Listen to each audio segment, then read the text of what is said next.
Has an insane man discovered the way to guarantee a ghost is left behind when you die? Then we travel to a small town to meet a young man whose life is kind of on the skids. Things just really aren't working out for him. So when he's taking a little vacation in between jobs to hang out with his friend and his friend's family, he's hoping it'll be a nice, quiet getaway. It turns out he's about to get into a bar brawl with a cryptid.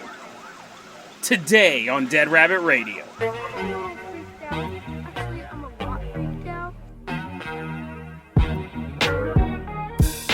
Hey everyone, welcome back to another episode of Dead Rabbit Radio. I'm your host, Jason Carpenter. I'm having a great day. Hope you guys are having a great day too. We got a ton of stuff to cover, so we're going to get started right away. First off, coming into Dead Rabbit Command right now is one of our legacy Patreon supporters walking in. Give it up for Mikhail Malone. Woo! Everyone give a big round of applause. Hoist him up on your shoulders. He has a fear of heights. That's why we're doing that. Mikhail, you're going to be our captain, our pilot this episode. If you guys can't support the Patreon, I totally understand. Just help spread the word about the show. That really helps out a lot. And just a quick reminder, May 14th, I will have this. I build this up like it's some giant thing. It is. It's totally awesome. I will be at the McMinimans UFO Festival. It's the second largest UFO festival in the United States, but who's counting? In McMinnville, Oregon. That is where I'm going to be at. I'm not a speaker, but I'll have a vendor's table. So I'll be out there. I'm going to have a little museum of some haunted items. We're going to have Mikhail Malone on the tallest ladder in the city just to watch him freak out. And yeah, come on down. Check it out. Meet me. And look at some haunted stuff that I've collected over the years. Assuming, again, there's a big flaw to my plan. I have to transport a bunch of haunted and or cursed items several hours on a road trip. So, I mean, assuming the car doesn't blow up into flames or get abducted by aliens or we get possessed by ghosts along the way, who knows? But assuming we're able to make it there safe and sound with a menagerie, I think we'll be safe because I have all of these haunted items in my apartment. And even though I'm constantly suffering from these really weird medical problems, I will be there. Assuming that I'm still alive, I will be there on May 14th, 2022. Check out the vendors area and meet your favorite paranormal podcaster, me, hopefully. You're like, oh man, I thought Art Bell was going to be here. I thought his ghost was going to float around. Anyways, that was a kind of a bummer way to end my promo. Mikhail, let's go ahead and toss you the keys to the Jason Jalopy. We're going to leave behind Dead Rabbit Command. We're headed all the way out to Southern California. There's no haunted items in this car because this car is not insured. I definitely don't want to get a car accident in the Jason Jalopy. We're headed down to Southern California. I believe it's been so long since we visited this man. I believe he's still in Santa Monica, but I don't have that in my notes. We've covered this guy a lot. I'll put the episode in the show notes. It's everyone's favorite homeless video game designer who wants to wear your skin and attack your children. Give it up. You're like, dude, I don't want to applaud for this guy. He is a lunatic. We're not going to give him a round of applause. But we're going to drive through, again, Santa Monica, I think. We're just going to walk up to a random hobo and be like, are you the video game designer? He's like, I'm whatever you want for $5. And we're like, oh, okay.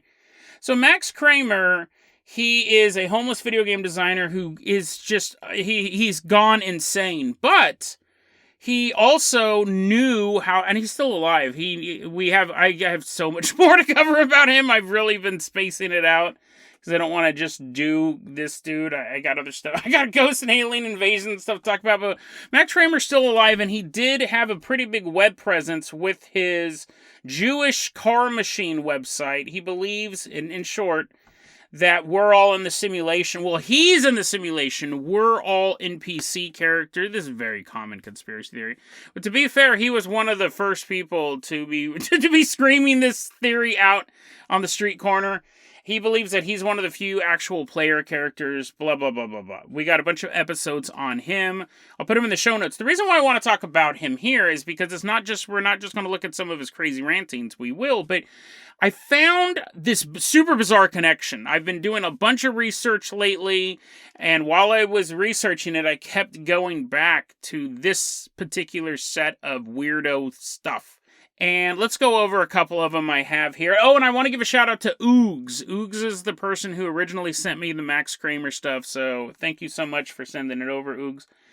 He said he has these random thoughts things, and I found a couple that were funny or weird, and recently, due to recent research I've been doing, one of them is just, it's terrifying. But let's look at one of the weird ones first, and strap in, because this weird one is... Okay, so here we go. This is on his this is one of his random thoughts. I know I have odd random thoughts, right? But this is one of his random thoughts. Quote, what if a female sex organ of an insect was... You're like, just stop. I don't want to hear what a crazy homeless person... I don't want to hear the rest of that sentence. I don't want to know what a crazy homeless person thinks about female sex organs of an insect. You're like, nope, I'll be back tomorrow. Click. I don't even know how a bug body, like a bug sex works. I mean, I think I've just seen like Looney Tune cartoons of like a sexy bumblebee going like, woo, doo, doo, doo, doo, like dancing and stuff like that. I don't know. But apparently, does a bug have a uterus? Because that is important. That is important for the rest of the sentence. I don't know. What if... I have to read this directly because I can't bastardize this at all. Quote, what if a female sex organ of an insect was transplanted into a male human's body to give birth... You stuck around that long and you're like, nope, still don't want to know. You came back to the podcast, you're like, oh, maybe this is a short segment. Nope. What if a female sex organ of an insect was transplanted into a male human's body to give birth to grasshoppers? This is still continuing this quote, would the offspring... Actually, let me stop right there. The real question is... Like, my random thought would be, first off, are bumblebees as sexy as Looney Tunes made me believe? Secondly, I would go, how does a bug have babies? Like, I'm assuming they lay eggs, and I'm assuming the eggs come out of some sort of bug uterus, but I don't know. And I've never cared to look it up. I've never, ever concerned myself with this. But what would happen if I can imagine this is the question. What would happen if you took an insect's sex organ and put it into a human body? Male or female, right? He specifies male, which, let's say I took a grasshopper's uterus and put it in a man. My first question would be, would that work? Could a dude be like, oh, 9 months, he's like, come out, you little darlings, and then a bunch of little grasshoppers jump out of him? You choose the body part that they're coming out of, but, like, would that work? Like, would the human body be able to provide the nutrients? Clearly not, Jason. Clearly not. But what if you put it in just the right spot? Like, what if you took it out of the grasshopper right before the eggs were coming out? Like, maybe 2 or 3 eggs had already popped out, and then you, like, slide it into a dude's armpit. Then he's doing fart noises with his armpit and eggs are shooting out. That would be my question, is could you do it? Could you possibly get a grasshopper uterus put into a human male and have it still be viable? That'd be my question. And to me, if someone asked that question, I would be like, well, I don't know. I don't know, and let's never find out the answer. Let's not look it up. I don't want to see photos of this. But that's not Max Kramer's answer, and that would... I might have more abnormal thoughts than, like, say, the average person, the NPC, you non-player characters. Not you. You're one of the good guys. You're one of the players. But... to the rest of those normies out there, they would never think of a disgusting thing like that. So, would it be viable, would be my question, from like a scientific / weirdo point of view. But Max Kramer just assumes that it's viable. That's not even what Max Kramer's finished sentence is. His whole thought is, what if a female sex organ of an insect was transplanted into a male human's body to give birth to grasshoppers? Would the offspring consider the male human to be female as their mother? Unquote. That is so weird. His question isn't whether or not it's scientifically possible or viable or how bugs have babies. It's, would the baby grasshoppers think the man was a woman? That is an interesting question. I mean, only a madman would ever figure it out. Would the grasshoppers instinctively think, oh, this must be a woman because I came out of them? So, I mean, to say stuff like that's weird, that's bizarre, that's insane is almost underselling it, right? And he actually, I guess I probably should have given you some more info in the beginning. He has this weird delusion that he thinks that people are constantly trying to turn him gay, and that sexy black people are actually Asians in disguise trying to turn him gay. That's all. You'll find those episodes in the show notes and all over his website as well. So he has these weird sexual feelings to begin with. And I didn't think about that when I started thinking about putting a grasshopper uterus in a man. I think that's where he's coming from. Like, how would this affect the man's sex, or the way that people view the man? Would the grasshoppers view it as a woman? Who know? I mean, like, that might be part of his sexual hang-up as well. He's constantly talking about black dudes trying to trick him into having gay sex with them, and then him finding out they're actually Asians. He's like, oh man! But that, despite the fact that he talked about that for 10 minutes, that's not the reason why I really wanted to talk about him. That was entertaining in and of itself, but that was just one of his random weird facts. The reason why, I misspoke. That was not a fact. That was one of his thoughts. Please do not ever think, even though this is the #1 science podcast in El Salvador, please do not ever think that I once said it is a fact that you can remove, one, that insects have uteruses, but two, that you could remove it, put it into a man, and it would give birth. Not a fact. A thought of his, not mine. But then, here's another one that he came up with. And I read it. I read, like, this grasshopper one. I've had these sitting in my files for like 3 or 4 months, because I was like, yeah, it's weird stuff, but you got to find a good place to put it. Like, are you going to put it in the armpit? Or are you just going to leave it in the grasshopper? And I left it in the grasshopper. I just had it sitting here for a while. And then recently, I've been going to this website called shadowlands.net, which is just a ton of ghost stories, because I think the show needs more ghost stories. We just don't have enough ghost stories on the show. So I've been really aggressive about finding ghost stories. Why are you talking about pregnant grasshoppers then? Because I noticed when I was going through, I was just starting alphabetically. So I'm going through Alabama's, all these hauntings and things like that.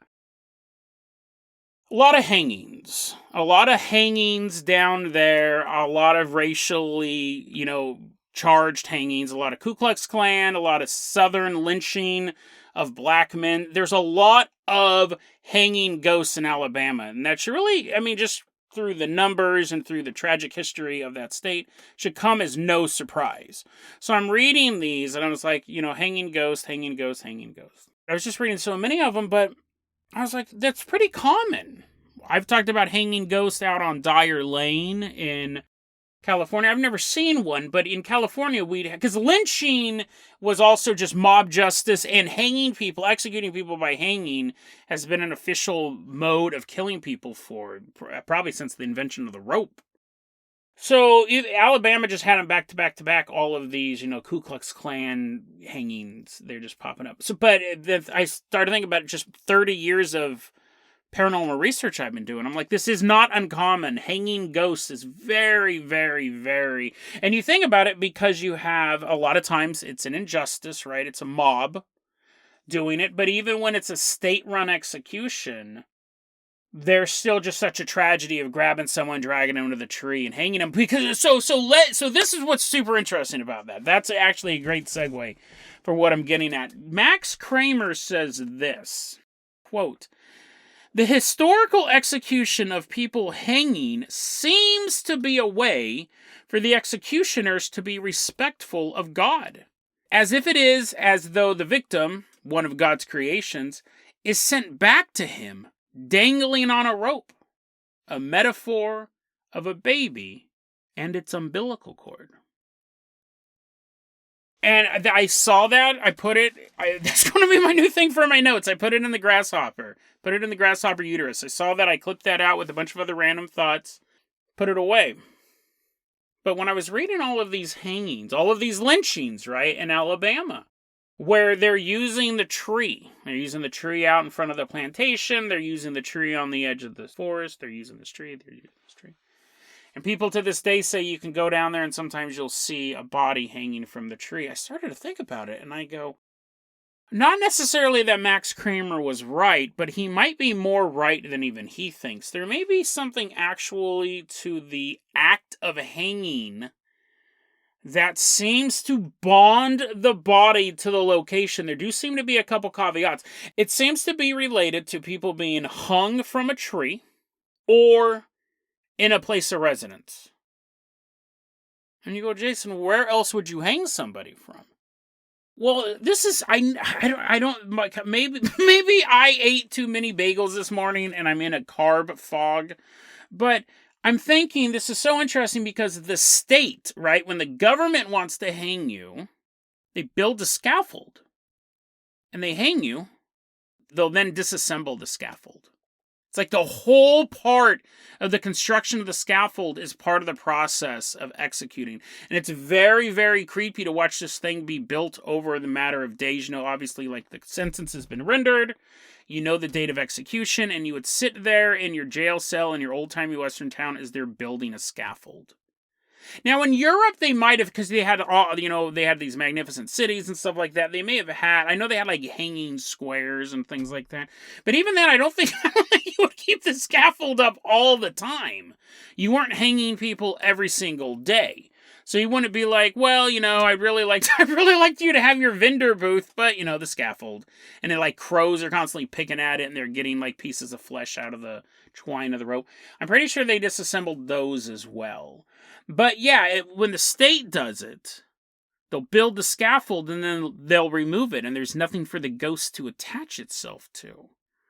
But when you're hanging someone from a tree that is alive, you're using this living thing to take a human life, it's sucking the energy in. It's taking the form of this man who, again, in a lot of cases, unjustly hung. It's just leaving that mark, leaving that psychic mark.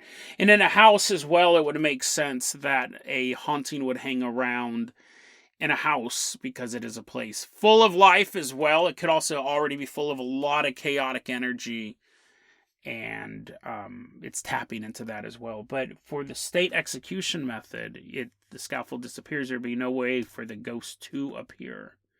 So just an interesting thing. And we do see so many hanging ghosts. What's interesting is when you look at ghost lore in general, a lot of times when like kids die, or I know this is a really cheery episode for Monday, but kids die, people get shot, stabbed. Sometimes the hauntings are left behind with a final scream. You know, someone gets stabbed to death, you'll hear like a scream at 3 a.m. Ever so often the woman's getting stabbed to death and stuff like that.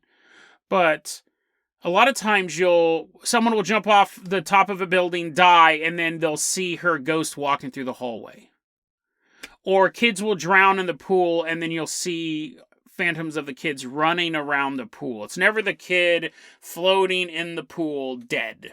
But with a hanging, they are almost always still hanging as a ghost. People burned to death are seen sitting in their favorite chair. People poisoned are seen looking out the window. But people who are hung are often seen, their ghosts are often seen still hanging. And I never, ever, ever really considered that until today when I was doing all this research and reading it's just such a tragic history, right, of the South, of these issues with people getting hung. I'm reading all of this stuff and I'm kind of putting this all together. And while I was reading that, I was remembering Max Kramer's thought. Maybe the act of hanging, there's something about it that it is so cradle to grave. We all have an umbilical cord, right? We are all coming out of our moms, not our grasshopper moms, but we're all coming out of our moms. We all are attached with an umbilical cord, cesarean, whatever, however you're popping out. I'm not going to discriminate against you. What? Oh man, that's a cesarean baby. Don't hire her. But the umbilical cord, and I'm wondering if the cord is severed and we come to life and then the cord remains as we die. Is there a connection between that? Between the life and the death? It's so perfectly mirrored. It's scary. how perfectly it's mirrored. And they always say, right, people who are insane, sometimes they can see past the universe. They can see past the rules that we all set up. That we all follow physics in a certain way. We follow this, da-da-da-da-da. But then, and people say that, but then you meet people like Max Kramer who wants to wear your skin and sneak into your house and do horrible things to your children. And you're quickly reminded that insane people sometimes are just completely insane. And they say insane things. But maybe they're half right. Maybe while they're doing these horrible things to your family, someone like Max Kramer is so insane, he can just ramble for so long that eventually he says something that's so profound and so terrifying that most of us just missed it. The act of hanging could be the complete opposite of birth. And that is why when people die hanging, for the most part, their ghosts are still hanging.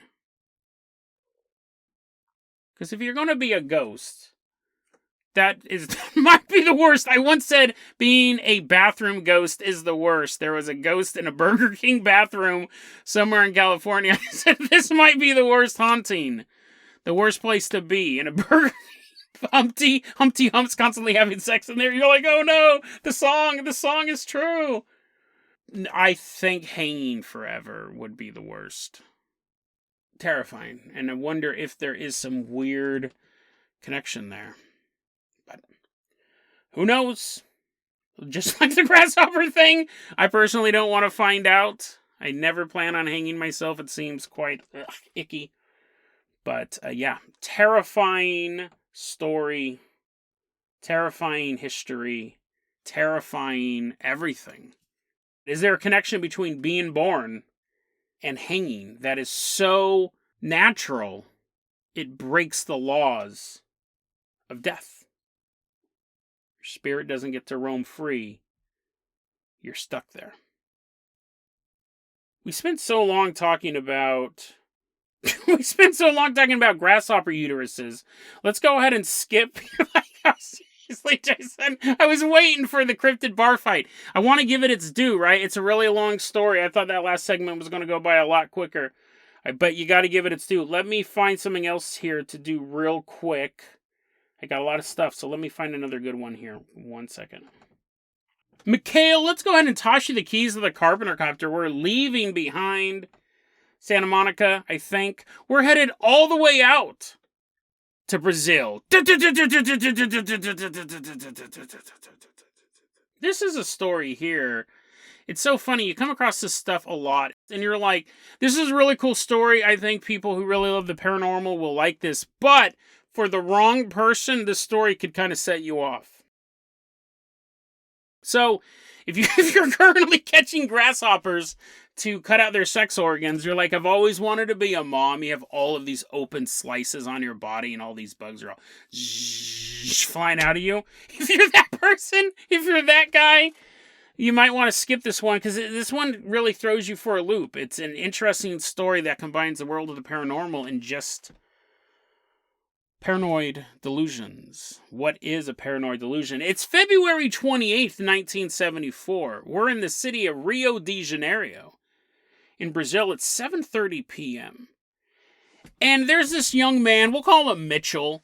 He's walking around his house. He's like, you know what, dude, this house is pretty cool since I got rid of all those grasshoppers.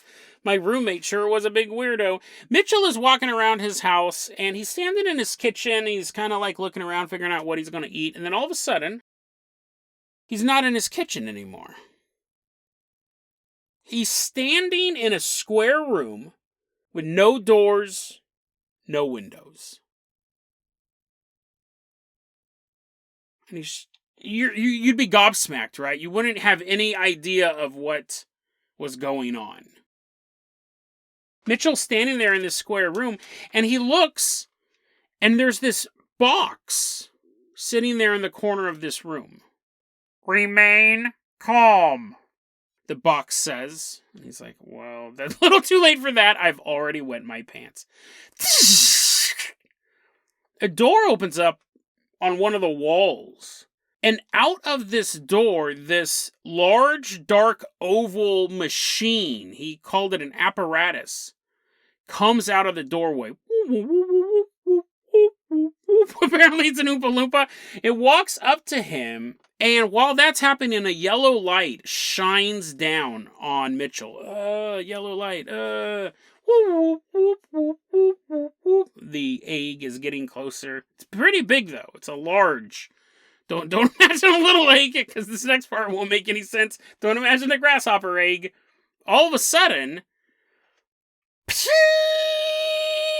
the oval starts to open up, and out of the oval, he's like, oh man, I wanted more music. They're like, no more music. Once the oval stops moving, it didn't make music in the first place, to be clear. But once the oval opens up, out steps a human figure, and Mitchell is standing there, and he's looking at Mitchell. He's looking at an exact replica of himself. And the doppelganger tells the real Mitchell, the doppelganger says, I'm not here to hurt anyone. And then the doppelganger turns and just walks through one of the walls, like it's not even there. He just phases right through it. At this point, a large TV screen appears on one of the walls. Mitchell's all sitting down in the open egg. It turned into a giant recliner. He's like, oh man, being abducted sure is comfy. He's looking at this giant television on the wall, and then he sees his kitchen on television. He's watching his kitchen, and standing in his kitchen is the doppelganger. And then you remember that box in the corner of the room, another voice comes out of it, and it says, tell him what to do. Mitchell's like, what? And then apparently, so this is weird. We get a lot of detail up to that point, and then he stops giving a lot of detail, at least on this version that we got. He's ordered to tell the doppelganger what to do. They don't, it's super interesting, because he basically gives us the layout of this room. And then when the UFO researcher goes, oh, that's fascinating. What did you have the doppelganger do? Mitchell goes, stuff. So, I don't know. He might have went into more detail. This I got this from thingaboutitdocs.com. They got it from a UFO researcher called Irene Granchi. She was writing for FSR Volume 32. That is a UFO magazine. We've talked about it before, I believe. Volume number 32, number 3. But to finish his story, he doesn't really say what he told the doppelganger to do or what he was told to tell the doppelganger what to do. But eventually he is sent back. The real Mitchell is here, and the doppelganger is taken back aboard, wherever it's at. I think it's implied that they're aliens. I think at one point he does call them aliens. He never sees anything, though. But he is told that these people that abducted him from his kitchen in the middle of the early evening, they're here to help humanity. So not to worry, we have the ability to make complete clones of people, but don't worry, we're only here to help people. And this is one of those stories that I think could really mess with somebody's head, because we're talking about paranoid delusions, things like gang stalking and stuff like that. You would go, well, I know that Jason would never gang stalk me. For one, he doesn't have a car. He would be the most obvious gang stalker. He's constantly walking around standing outside my house. But I know that Jason wouldn't gang stalk me, but Jason's alien doppelganger might. It's a story like that. It can really make you paranoid. And also, let's cut to the chase. How do you know, or how do we know that the real Mitchell's back, right? This is the story that the fake Mitchell would tell you, right? The doppelganger... Why does the doppelganger... I don't think the doppelganger's plan is, first off, kidnap a person. Secondly, imitate him perfectly. No one will ever know this ever happened. Part 3, call up a UFO researcher and say, I got abducted by aliens and my double came to Earth.